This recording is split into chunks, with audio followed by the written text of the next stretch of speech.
Siyam na raang pamilya na apektado ng baha sa Barangay Tamuntaka 3, Cotabato City ang tumanggap ng family food packs mula sa tanggapan ni Congresswoman Bai Dimpon Mastura at DSWD-12.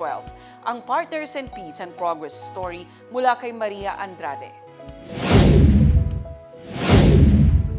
2 araw simula nang maupo muli sa pwesto bilang kinatawan ng Maguindanao del Norte at Cotabato City sa Kongreso, tinungo ni Congresswoman Bai Dimpon Mastura ang mga residenteng apektado ng baha sa Barangay Tamuntaka 3 sa lungsod. Hatid nito ang family food packs kasama ang DSWD-12. 900 na mga binahang residente ang nakatanggap ng tulong.